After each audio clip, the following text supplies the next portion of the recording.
आप में से कई लोगों की ये क्वेरी होती है कि इंडोर जो पौधे होते हैं उन्हें कौन सी खाद देनी चाहिए। क्या वही खाद इन पौधों के लिए सही है जो टेरेस पर या बालकनी में धूप में जो पौधे रखे हुए हैं उनको जो खाद देते हैं, क्या वही देना चाहिए या नहीं। तो आज की वीडियो में जो खाद मैं बता रही हूँ ये मैं भी अपने इंडोर प्लांट को यही खाद देती हूँ।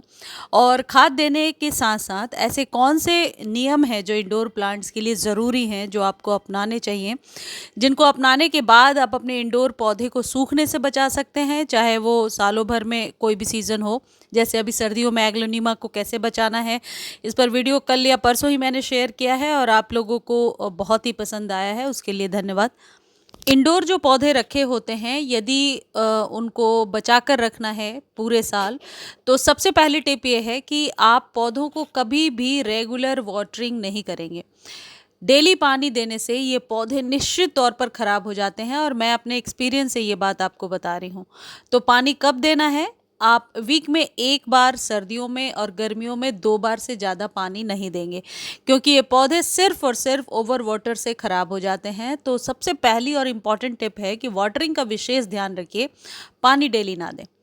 अब दूसरी टिप ये है कि इन पौधों को ऐसा आप कभी भी ना करें कि एक दिन डायरेक्ट सनलाइट में, पूरे दिन के सनलाइट में, और एक दिन छाया में। एकदम से लोकेशन को यदि आप स्विच करेंगे तो भी ये पौधे खराब हो जाते हैं। पौधे जब एक जगह एक लोकेशन पे सेट हो जाते हैं तो उन्हें बार बार हटाना नहीं चाहिए। लेकिन एक कंडीशन और है कि जब कभी आप इन पौधों पर पानी दे रहे हैं, जिस दिन भी वाटरिंग कर रहे हैं, कोशिश कीजिए कि पानी बहुत देर तक जमा ना रहे। इसको ड्राई करने के लिए एक तो वेल रन सॉइल आप बना सकते हैं, जिसमें कि मिट्टी जो है इस तरीके की वेल रन हो कि पानी को होल्ड ना करे।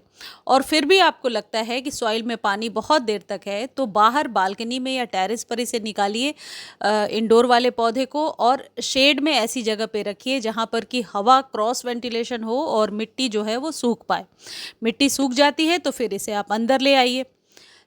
तीसरी जो इम्पॉर्टेंट चीज़ है जिस वजह से आप अपने इन पौधों को, जो कि ज़्यादातर इंडोर प्लांट्स ऑक्सीजन बहुत ज़्यादा रिलीज़ करते हैं, इन पौधों को आप जब भी पानी दे रहे हैं लीव्स को अच्छे से वॉश कीजिए। यदि आप चाहते हैं कि ये बहुत ही अट्रैक्टिव दिखें, लीव्स इनकी क्लीन दिखें, तो लीव्स को अच्छे से वॉश करना है। यदि वॉश नहीं कर सकते हैं तो वाइप आउट कर सकते हैं। यदि इस पे डस्ट रहेगा तो एक तो बहुत नेगेटिविटी होती है, देखने में भी सुंदर नहीं लगते और ये पौधे जो है बढ़ नहीं पाते, इनकी बढ़त अच्छे से नहीं हो पाती है। तो लीव्स को क्लीन रखना बहुत ही ज़रूरी है। चलिए अब खाद की बात करते हैं कि कौन सी खाद सबसे बेहतरीन है इन पौधों के लिए। और हाँ, जिस तरीके से हम फूलों वाले पौधों को ज़्यादा खाद देते हैं वैसे बिल्कुल रेशियो नहीं रखना है, फ्रीक्वेंसी भी उतनी नहीं रखनी है। आप 3 महीने पे एक बार ही इंडोर प्लांट्स को खाद दीजिए। ये पौधे क्योंकि धूप में नहीं रहते हैं और फोटोसिंथेसिस का प्रोसेस इनका स्लो होता है, इस वजह से आपको खाद हमेशा 2-3 महीने पर ही देना चाहिए। ऐसा ना हो कि आप हर एक 10 से 15 दिनों पर खाद देते जाएं, ऐसे में पौधे की बढ़त नहीं होती है, उल्टा ये पौधे बहुत जल्दी मरने लगते हैं और इनकी पत्तियां भी बिना वजह सूखने लगती हैं। अब जो खाद मैं आपको बता रही हूँ इसको खरीदने का लिंक मैं डिस्क्रिप्शन में दे रही हूँ। यदि आप लिंक कॉपी नहीं कर पा रहे हैं तो आप टेक्स्ट कीजिए, डायरेक्ट मैं लिंक प्रोवाइड कर दूंगी। यह है ह्यूमिक एसिड। ह्यूमिक एसिड जो खाद होता है ये पौधों की जड़ों को मजबूत करता है। इसे हमेशा पानी में घोल करके देना ही बेनिफिशियल होता है, बजाय इसके कि आप डायरेक्ट सॉइल में डालें। ये जो ह्यूमिक एसिड होता है ये जड़ों को मजबूत करने में हेल्प करता है। और वीडियो में ऑर्गेनिक घर के बने हुए खाद भी मैं आपको बताऊंगी, लेकिन इस खाद को हर एक 3 महीने पर आप दे सकते हैं। ऐसा करने से आपके पौधे की जो रूट्स हैं वो स्ट्रॉन्ग रहेंगी और ये जो पौधा है वो किसी भी सीज़न में अपनी इम्यूनिटी को स्ट्रॉन्ग रखेगा और सूखेगा नहीं। अब क्वांटिटी कितनी लेनी है? आधा चम्मच आपको एक गमले के लिए लेना है। एक चीज़ और आप ध्यान रखिए कि इंडोर प्लांट्स जब आप लगा रहे हैं पॉट साइज़ का विशेष ध्यान रखिए, कभी भी बड़े पॉट में ना लगाएं। छोटे पॉट में ये पौधे बहुत ही अच्छा परफॉर्म करते हैं, इसलिए भी क्योंकि इनमें वाटर लॉक्ड नहीं होता। आप जब भी पानी देते हैं बहुत जल्दी सूख जाता है। ये जो ह्यूमिक एसिड है ये इंस्टेंट खाद है, तुरंत बनाना है और दे देना है।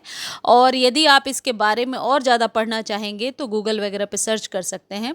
किसी भी पौधे की मिट्टी में जब हम इसे मिलाते हैं तो हमेशा पौधे की जो ग्रोथ है वो बहुत जल्दी बढ़ती है और इंडोर प्लांट के लिए बेहतरीन खाद है, मैंने ये देखा है। अब आप आधा चम्मच यदि एक गमले का हिसाब लगा रहे हैं तो मान लीजिए 1 चम्मच मैंने लिया, तो ये 2 गमले में या 3 छोटे गमले में बहुत आसानी से चला जाएगा। इसे डायरेक्टली आप सॉइल में डालिए, इससे कभी भी आपको स्प्रे नहीं करना है, स्प्रे करने से पत्तियों पे दाग लग जाएगा। ये तो हो गई कि सॉइल को किस तरीके से फीड करना है, लेकिन जितने भी इंडोर प्लांट्स होते हैं अक्सर 90% मैंने देखा है कि उनकी पत्तियां देखने में बहुत ही खूबसूरत होती हैं और लीव्स को अट्रैक्टिव रखने के लिए और लीव्स में कोई फंगस ना लगे, ऐसे किस घरेलू चीज़ का इस्तेमाल करें वो आगे मैं बता रही हूँ। देखिए, ऑरेंज के छिलके और नींबू के छिलके सभी के घरों में मिलेंगे, किचन में बेकार ही रहता है, हम लोग फेंक ही देते हैं। आपको क्या करना है, ऑरेंज के छिलके और नींबू के छिलकों को आप रात भर पानी में भिगो करके रखिए और अगले दिन उसे बहुत अच्छे से 2 बार छानिए, स्प्रे बॉटल में भरिए और जितने भी इंडोर प्लांट्स हैं उनके पत्तों पर स्प्रे कीजिए और पत्तों को पोंछ लीजिए या फिर स्प्रे करके बाद में हवा में रखिए ताकि उसके पत्ते सूख जाएं, पानी बहुत देर तक खड़ा ना रहे। इससे क्या होगा कि पत्तों पर जो छोटे मोटे फंगस वगैरह लगे होंगे या काले कीड़े वगैरह का अटैक हो जाता है उससे भी छुटकारा होगा, क्योंकि सिट्रस स्मेल की वजह से चींटियां वगैरह भी नहीं आती हैं। और ये जो ऑरेंज पील है या लेमन पील्स हैं ये पौधों के लिए बहुत ही बढ़िया ऑर्गेनिक लिक्विड खाद के रूप में आप इस्तेमाल कर सकते हैं। और इसका स्प्रे आप हर एक 3-4 दिनों पर, जब भी आपको लगता है कि लीव्स थोड़ी सी डस्टी हो रही हैं तो हर एक 3-4 दिनों पर आप इस्तेमाल कर सकते हैं। इससे पौधे में चमक भी रहती है और फ्री का घरेलू खाद है, एक एरोमेटिक स्मेल भी होता है जिससे कि आपका पौधा बहुत ही खुशबूदार और बढ़िया होता है। अब इसमें क्वांटिटी कितनी लेनी है, आप 4-5 ऑरेंज पील्स को 1 लीटर पानी में भिगो लीजिए अच्छे से, 48 घंटे भी रख सकते हैं, सर्दियों का दिन है तो, गर्मी में तो रात भर ही एनफ है। और अगले दिन अच्छे से छानिए, छान करके जितने भी मनी प्लांट, पोथोस वगैरह की जो भी वैरायटी आपके पास है सबको अच्छे से इससे स्प्रे कीजिए। मैं हमेशा इस्तेमाल करती हूँ, इससे पत्ते बहुत ही लश ग्रीन निकल करके आते हैं। बचे हुए पानी को आप चाहें तो सॉइल में भी डाल दीजिए। ये जो जितने भी खाद मैं आपको बता रही हूँ ये इंडोर प्लांट की ग्रोथ में भी बहुत ही सहायक होते हैं। अगली जो इम्पॉर्टेंट टिप है जो आपको ध्यान रखना है, इंडोर प्लांट में गुड़ाई हमेशा करते रहें। चाहे वो किसी भी वैरायटी का पौधा है, जिजी प्लांट है या ड्रेसिना है, गुड़ाई थोड़ी बहुत आप हमेशा करते रहें जिससे कि मिट्टी के ऊपर फंगस ना लगे। यदि आप पानी का ध्यान रखेंगे और मिट्टी ड्राई रखेंगे तो कभी भी ये पौधे खराब नहीं होंगे। अगली जो चीज़ बता रही हूँ मैं आपको, ये खाद आपके घर में आसानी से मिल जाएगा। एलोवेरा का पौधा तो करीब करीब सभी के घरों में होता है, यदि नहीं है तो कहीं से ले आइए, किसी अपने पड़ोसी से या फ्रेंड से मांग कर।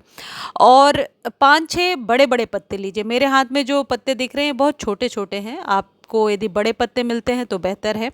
और इनको पीस लीजिए, पीस करके आप चाहे तो 1 लीटर पानी में मिला लीजिए, इस तरीके से जैसे मैं मिला करके आपको दिखा रही हूँ। एलोवेरा आपको पता होगा कि आयरन, कैल्शियम, मैग्नीशियम का बहुत अच्छा स्रोत तो होता ही है, साथ ही साथ एंटी फंगल का भी काम करता है। एलोवेरा के और भी बहुत सारे फ़ायदे हैं। यदि आप एलोवेरा के रस को बालों में लगाते हैं तो हेयर फॉल की प्रॉब्लम सॉल्व हो जाती है। यदि सनबर्न की शिकायत है किसी को तो एलोवेरा का जूस रात को अपने फेस पे लगाइए और अगले दिन आप इसे ठंडे पानी से वॉश कर लीजिए। आप देखिए निश्चित तौर पर आपको फ़ायदा होगा। चलिए अभी पौधों के बारे में बता देती हूँ। अब इसे आप एलोवेरा की 1 पत्ती का हिसाब लगा लीजिए एक गमले पर और उस अंदाज से ले लीजिए। इसे पीस लीजिए, 1 से 2 बार में ही ये बहुत आसानी से पीस जाता है। पीस करके और इसे पानी में मिला लीजिए जितनी आपकी जितनी भी रिक्वायरमेंट है। आप चाहें तो डायरेक्ट गमले में दीजिए या फिर आप स्प्रे कीजिए, दोनों ही तरीके से ये फ़ायदा पहुंचाएगा। ये जो पानी है, ये एलोवेरा का जो पानी है ये आप सभी प्रकार के पौधों में दे सकते हैं, इंडोर और आउटडोर सभी प्रकार के पौधों में, जड़ों में भी डाल सकते हैं। स्प्रे तो ज़रूर कीजिए, इससे निश्चित तौर पर आपके पौधे को फ़ायदा होगा। आप एक बार इस्तेमाल करके ज़रूर देखें। अब लास्ट में माली का बताया हुआ नुस्खा भी आपको बता देती हूँ। माली का ऐसा कहना है कि जितने भी इंडोर प्लांट्स हैं उन्हें 3 महीने पर एक बार आप नीम खली ज़रूर दे दिया करें। एक-एक चम्मच ही दीजिए लेकिन नीम खली ज़रूर दीजिए, इससे पौधों में फंगस नहीं लगता और पौधों की ग्रोथ अच्छी होती है और पत्तियाँ चमकदार होती हैं। तो आप चाहें तो इसका भी इस्तेमाल कर सकते हैं। मैंने दोनों ही तरीका केमिकल और ऑर्गेनिक दोनों ही बता दिया। मुझे उम्मीद है ये वीडियो आपको बहुत अच्छी लगी होगी। धन्यवाद।